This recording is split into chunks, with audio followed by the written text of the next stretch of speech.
Gəncədə işsiz əhalinin, xüsusilə də işsiz gənclərin ən çox toplaşdığı yerlər çayxanalardır. İşsiz olan gənclərin əksəriyyəti bu məkanlarda vaxtlarını keçirirlər.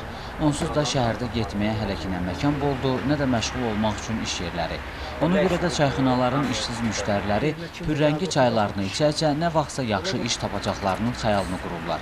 Gəncədəki məşğulluq mərkəzində isə deyirlər ki, şəhər üzrə vakant iş yerləri az olsa da var. Fəhlə işi üçün xeyli boş iş yerləri ilə yanaşı dövlət qulluğu vakansiyaları da mövcuddur. İdman idarəsində, maliyyə idarəsində, sosial təminat idarələrində bizdə boş yerlər, vakansiyalı yerlər. Məsələn, mütəxəssis yerləri var. Ən çox mütəxəssis yerlərdir. Şöbə müdirləri yeri var. Baş idarədə, idman və baş idarəsində mavin yeridir, şöbə müdiridir. Bax, burada boşdur. Bəzi gənclər hesab edir ki, işsizlik probleminin yaranması heç də həmişə vakansiyaların az olması ilə əlaqəli deyil. İşsizliyin səbəbini onda görürəm ki, yəni təhsilin nisbətən aşağı səviyyədə olması.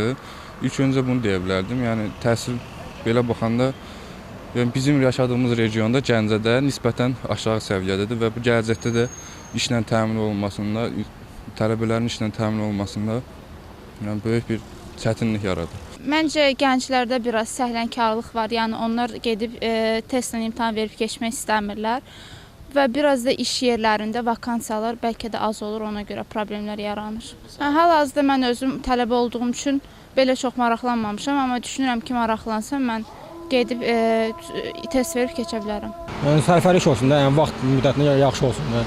Vaxt məhdudiyyəti var da. Elə bir şey olsun ki, onların tələblərə görə uyğun olsun da, elə bir iş. Hazırda Gəncədə rəsmi olaraq işsiz qeydiyyatında olan 2590 nəfər var. Amma bu da şəhər üzrə işsizlərin ümumi sayı demək deyil. Rəqəm yalnız işsiz kimi qeydiyyata alınan sakinlərin sayıdır.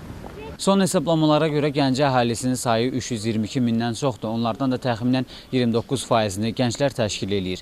Bölgədə gənclərin ən böyük problemi işsizlik olaraq qalmaqdadır. Ülvi Telmansoy, Nərman Məmmədov, ANS-in Gəncə bürosundan xüsusi olaraq Baş Xəbər üçün.